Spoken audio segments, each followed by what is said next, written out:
Welcome to the Pineapple Pinup, the Hot Wife Life podcast. On today's podcast, I'm going to talk about the party I alluded to last week.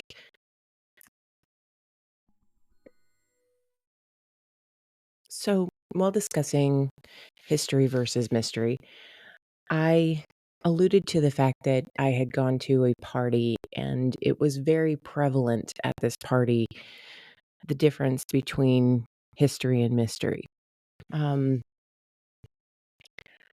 Two of my old friends that I have not seen in a hot minute, the tow guy and Jeff, were both at this party. And there was also the OG gentleman who very much likes to be dominant. And it was very, very apparent that I tended to veer towards my friends. And I don't think it was necessarily because they were my friends. I think it was because they are happy and they are fun and they take absolutely no seriousness to this realm. They are serious about fucking, which is huge benefit. They are serious about pleasure. But other than that, they are there to have fun. They're there to be at a party, to be social, to be engaged and fun and funny and all of those things that I really, really respond to.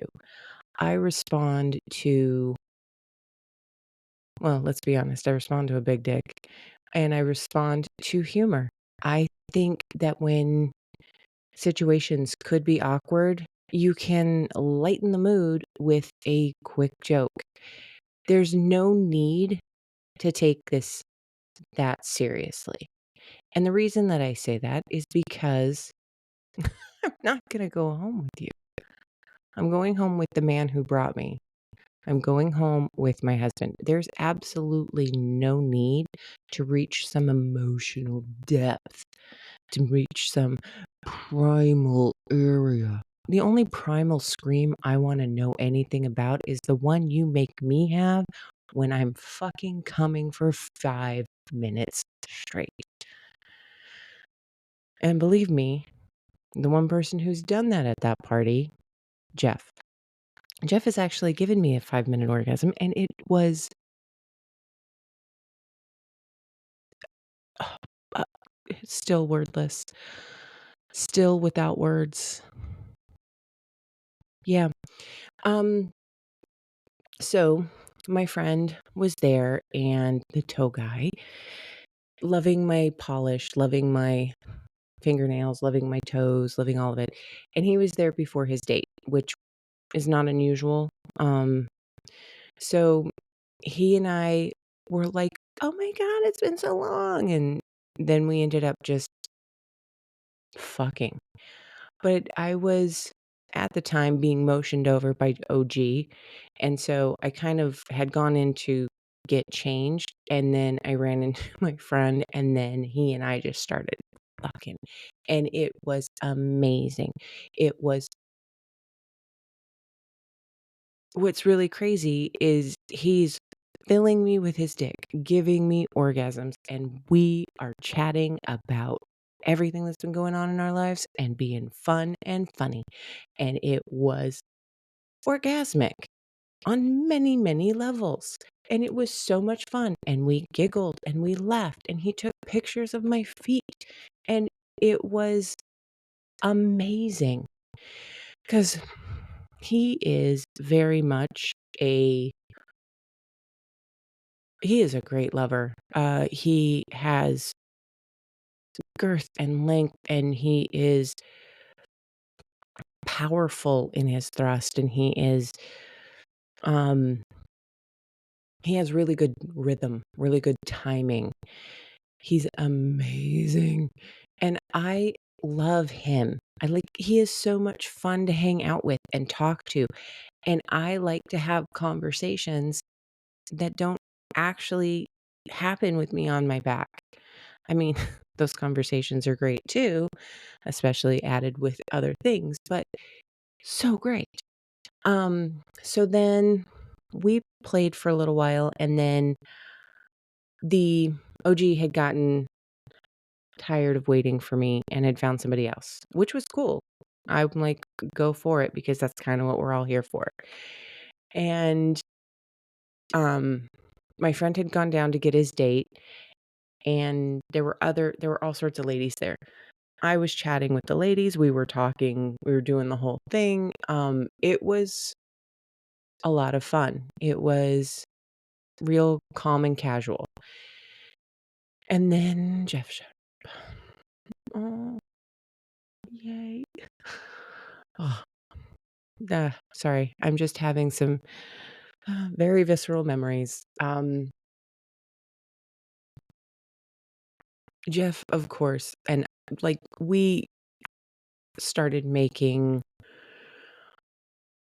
fucking come falls. We started making like wanna come fuck me. It was so messy, and it was awesome. It was so great to, first of all, see him again, and I know that it had only been, like, a week since I'd seen him, but it was like getting a second present on Christmas. It's it's it doesn't get old. I'm sorry, it just doesn't. It's yay! And I think the most interesting point of the night is when I ended up on the bed with the girl H. We'll call her Honey. I ended up on the bed with Honey. I ended up on the bed with another female, J, and we were surrounded by Jeff and the tow guy and Gray, and I don't remember what I call him, but he's there all the time. We'll call him Ant. And we were literally the three of us just surrounded by all this maleness. Um, Jay was on top of Toe Guy, and they were she was riding him like it was the rodeo, and Jeff is behind me, pounding me like he's gonna get something out of me that nobody else can, and I think he did. And I'm playing with female body parts, and they're playing with, and I've got hands all over my body. It is very Bacchanalia, it is, and then I've got Jeff whispering in my ear, "That's so hot," and it was amazing. It was so much fun. It was the difference between in that moment, you can feel the difference between female skin and male skin. You can feel the difference between hyper groomed and rough and ready.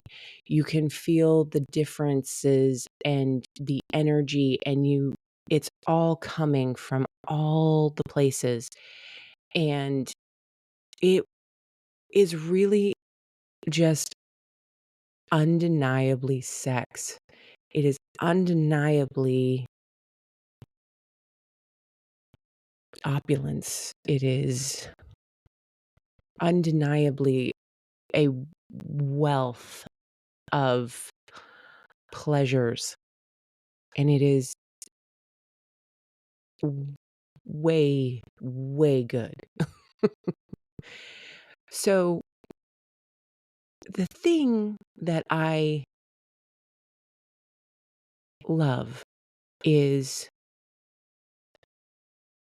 that you can have all of this pleasure, and you can have all of this sensory overload, and you can have all of it and still have fun and laughter.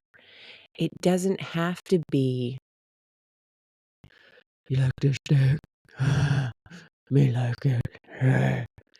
Um, it doesn't have to be that. It doesn't have to be deep and meaningful. It can also just be happy and fun and giggly and exciting and all of those things. It doesn't have to go to the darker. And the problem that I have with people who need to emotionally connect with me is that I don't really do comfortable emotional connection. I do very emotional connection for me is very uncomfortable. And it's a damn good thing that I found my husband and he basically forced me into more deeply emotional shit early on in our relationship so that way I could handle it from him. But when people come to me overly earnest, I get real and it doesn't lead to more orgasms for me. It leads to more walls for me. I don't emotional just doesn't trigger the thing that you're trying to trigger within me. So, let's get funny. Let's get giggly. Let's get happy and fuck like bunnies. That's all I'm saying. And I don't know if that's the wrong take on life, but I don't really care. I get all of my emotional needs met by my husband. I'm there for physical needs, and physical needs don't have to be deeply emotionally, dramatically. They can be fun and light and adorable and so sweet and so just yay. And I will Niagara Falls all over anything you want me to if you make me giggle. If you make me laugh, I actually know that when I laugh, my pussy clamps down. And I know this because I was in the middle one of the very first parties I went to with the tow guy, he we were making jokes back and forth, and I literally was laughing so hard I had clamped down, and he was like, "I can't move." It is laughter is the one thing that gets me through everything, and I wouldn't give it up for the world. I love having fun. Because guess what, guys? That's what this is supposed to be. And if you're there for emotional connection, I'm really not your girl. So there were a lot of guys there that I have in the past had many, many rounds of very, very good orgasms with. But I tended to stick with my pack that night because I knew it was not only going to be physically arousing, it was also going to be fun. It was gonna be so much fun. We would giggle, we would laugh, we would say funny things, we would call the elephant in the room out. It still is, and that's what I get from history versus mystery. Somebody who wants to giggle with me is always going to have that connection with me that you can't get when you're trying to figure out the mystery. When you are in mystery mode, you're maybe not glancing into the you're maybe trying to take it the wrong direction.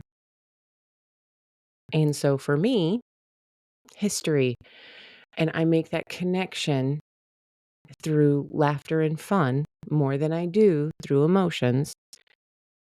History for me is winning. But I'm not going to say that mystery is ruled out because mystery has its place as well because it can be so exciting. And you never can tell who's going to let you laugh with them or who's going to be silly with you or you can't tell from the outside who your people are going to be until you get in there and you play with them. So I'm not ruling it out. I'm just saying I don't know I don't know how to say it better than that. That it my So good. It was such a fun party. I had such a blast. And when I left, I felt really good. Felt really good about all of it. Um, Yummy.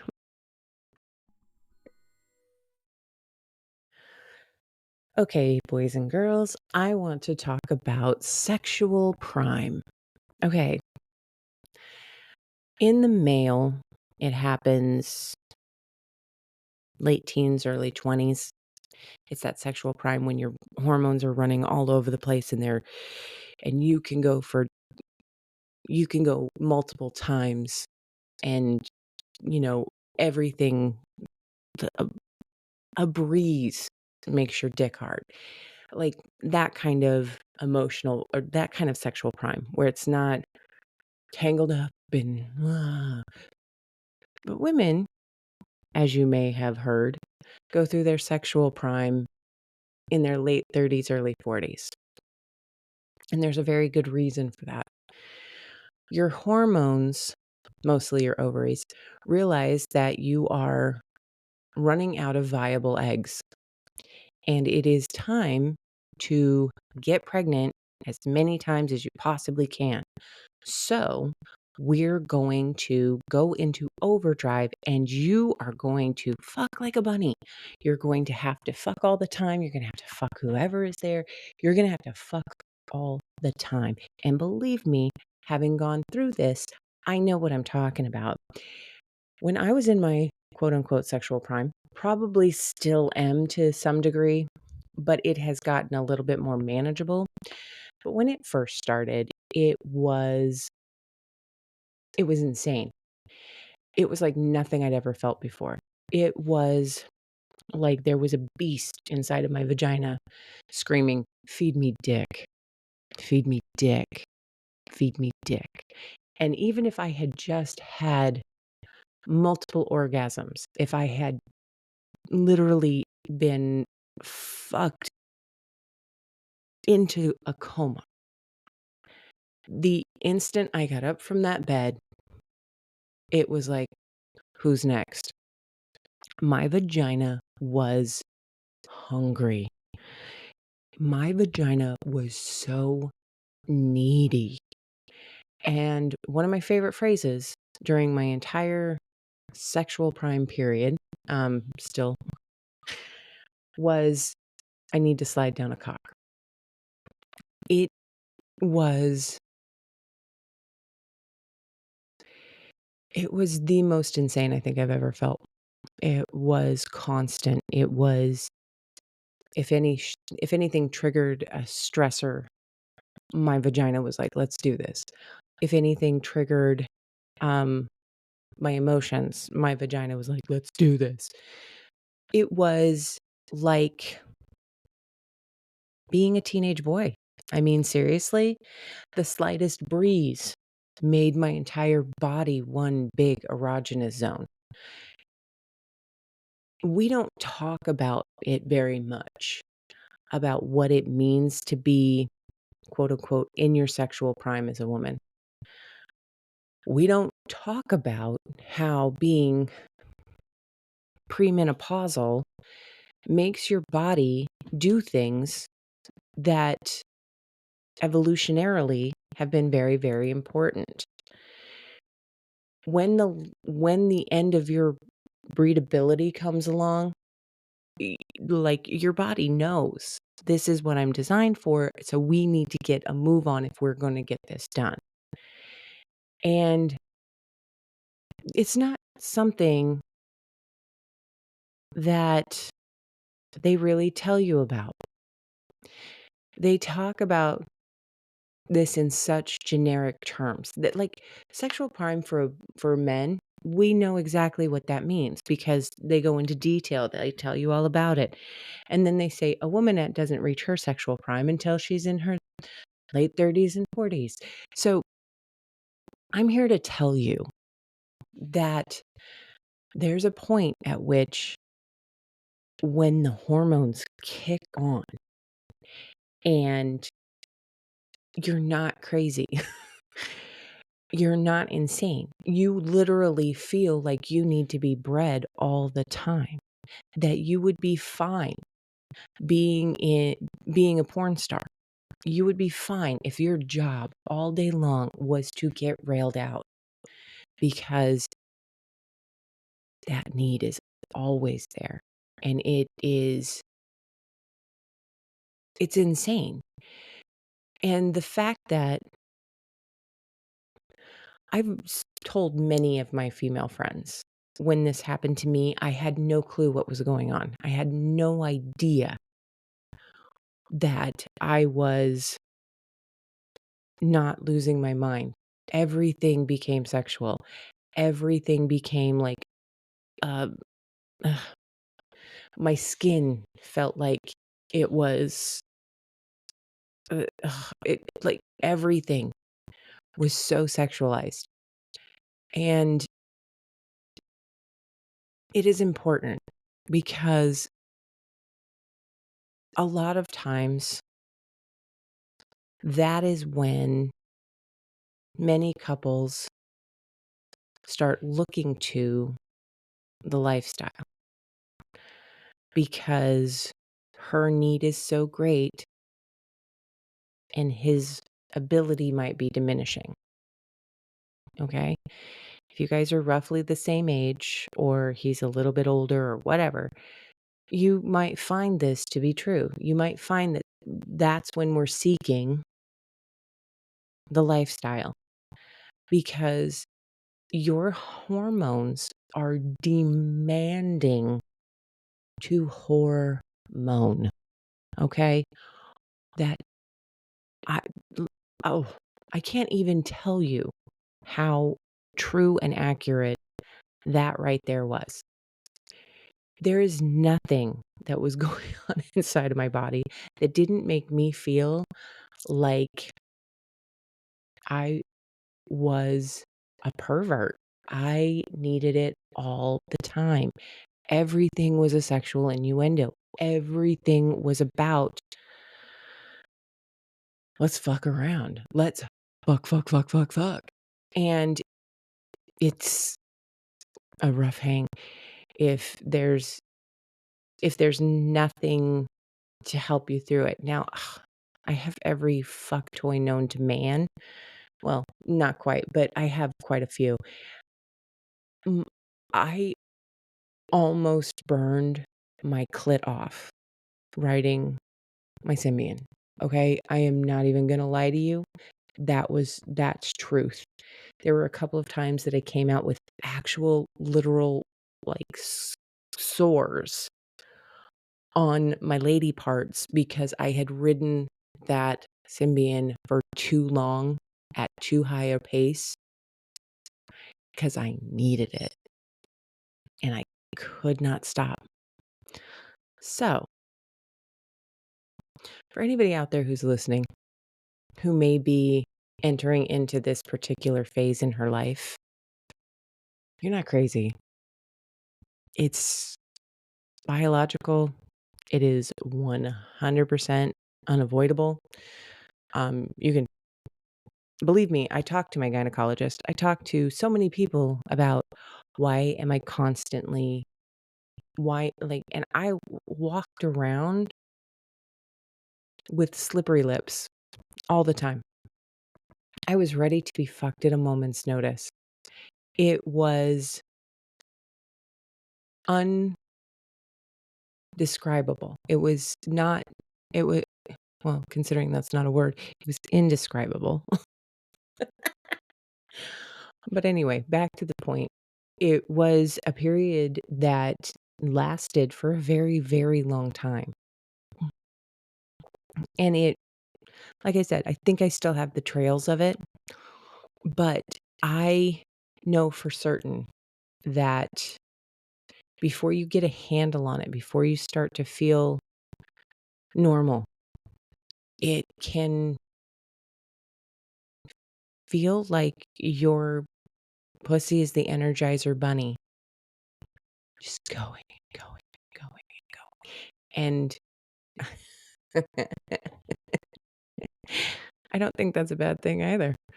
Um, I kind of like the sound of that. I got a interesting question from E. Um, Hello. I really enjoy your podcast and I wanted to ask you and your husband, how do you deal when a bull fills you up more and or gives you the greatest pleasure that is more than what your husband offers? Um, that's my jealousy and concern with this that's actually making the leap into doing stag versus vixen scenario. Um,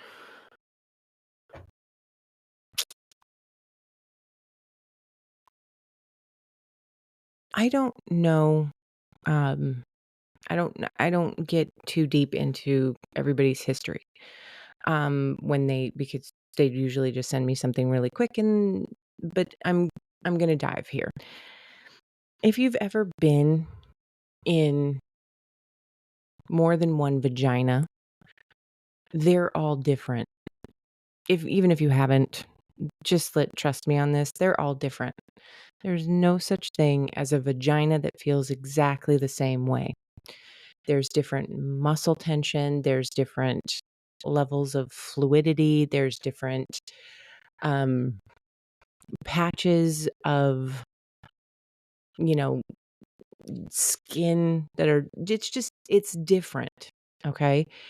And one vagina may fit your cock like a glove, and one may not.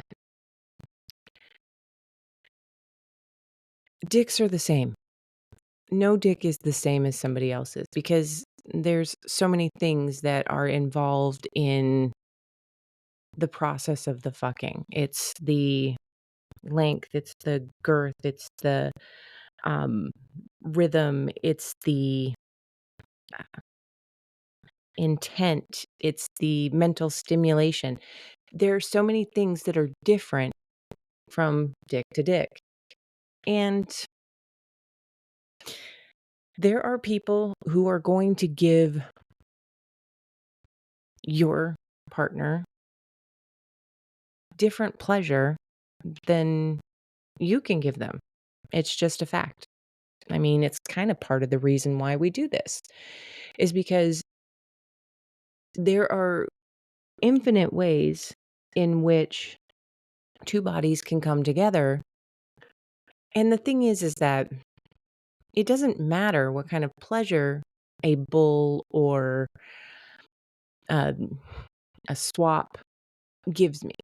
It doesn't matter. Okay. Because I'm there to have that pleasure and then go home with my husband who fucks me to orgasm every time because he knows me. He knows me. There's nothing about me that he doesn't get.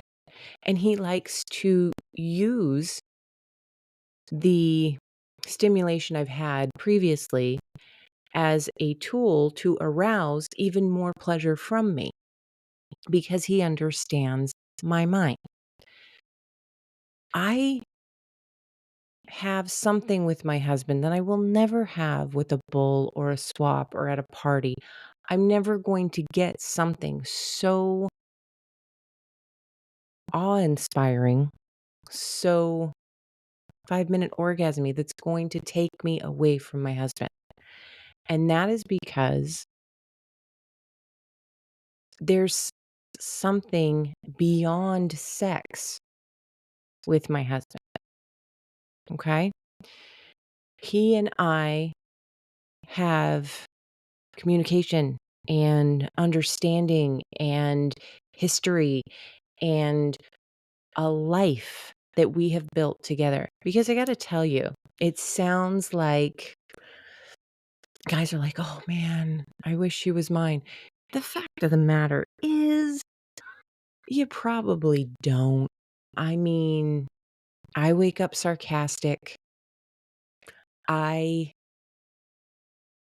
cook and make a complete disaster of our kitchen and then look at my husband and say, "Will you clean it up?"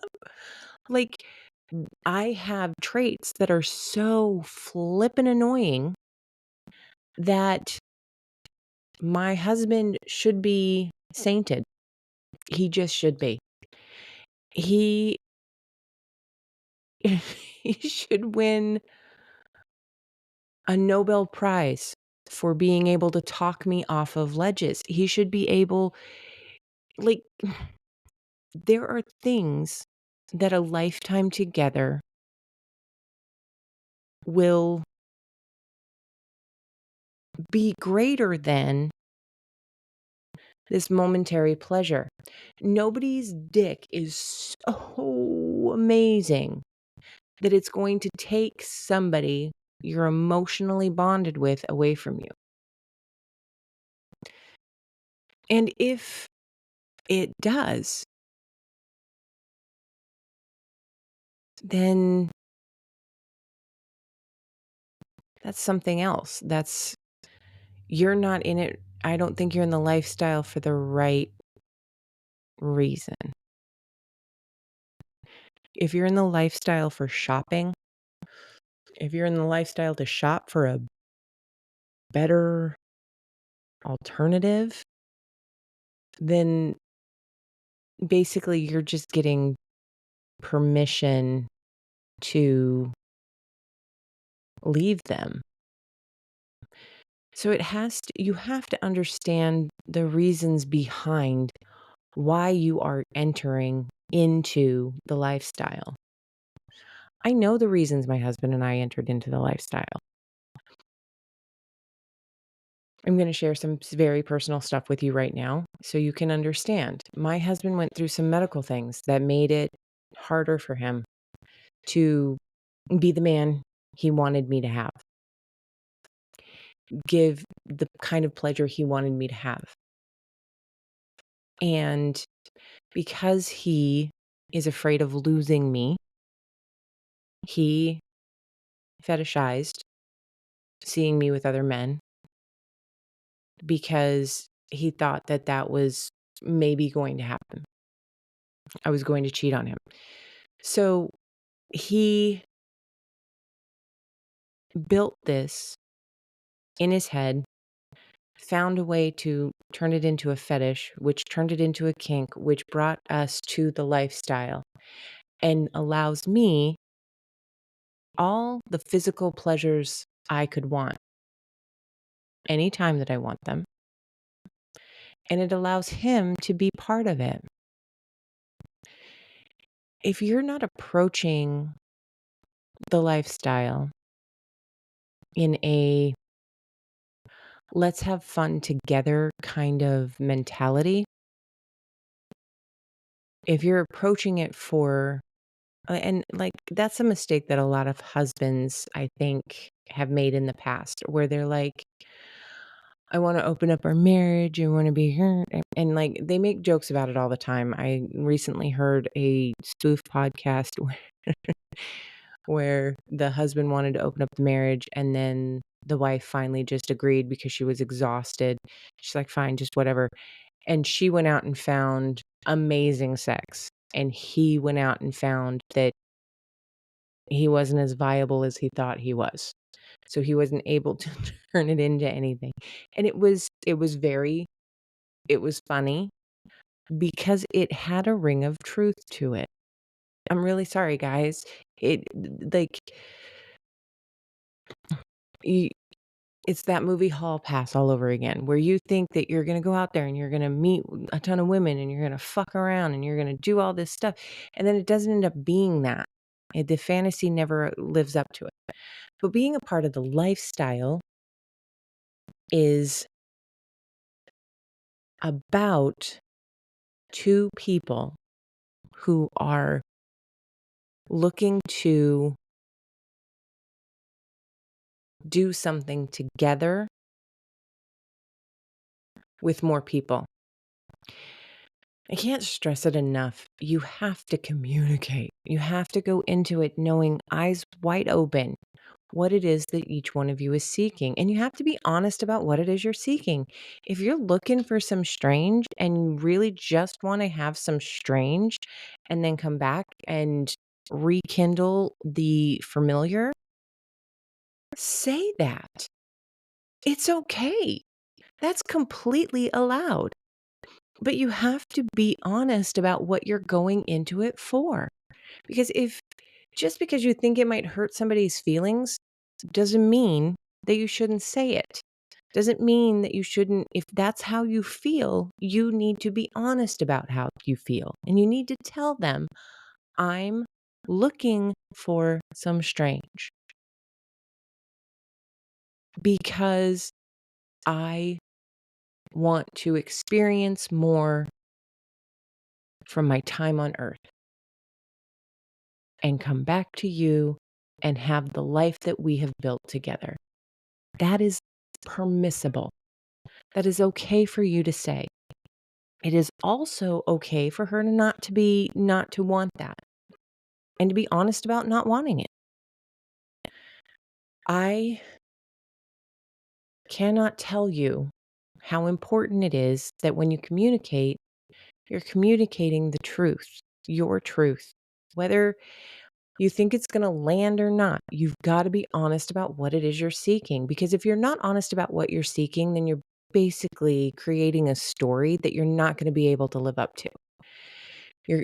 It's very hard to remember your lies, especially when you're balls deep in a woman, okay?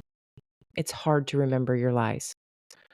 So be honest, tell the truth, find out what the level of interest in the thing that you're actually seeking is. Okay? I'm down. I'm in. Like, as long as you're being honest with yourself and your partner, that's lifestyle, baby. Let's do this thing. So bear that in mind. But to get back to the question, it's probably going to happen. A bull is probably going to give her more pleasure than she can get from you, or different pleasure than she can get from you. But the likelihood that he is going to have the emotional history and the entire built life, the like the Lego blocks of the life that you have built together, very doubtful. And if she's in it just to go get some pleasure and come home, it doesn't matter because she went out and got the thing that she wanted, and now she's coming back to the life that she has built.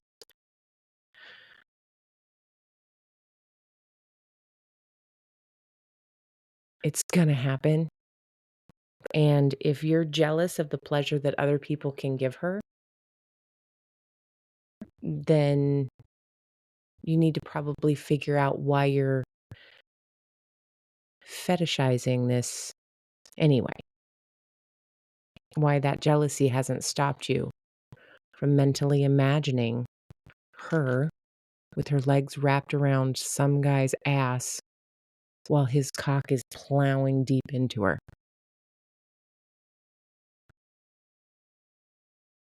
Just a thought. Thank you so much for joining me today on the Pineapple Pinup Hot Wife Life podcast. Again, you can hit me on pineapplepinuppod@gmail.com. You can also check out my Insta. The link, the username and all that is in the description of the show. I really appreciate all of the reach outs, and I am thoroughly enjoying interacting with my audience. Knowing that somebody's out there listening to it is just amazing. So reach out. Let's chat.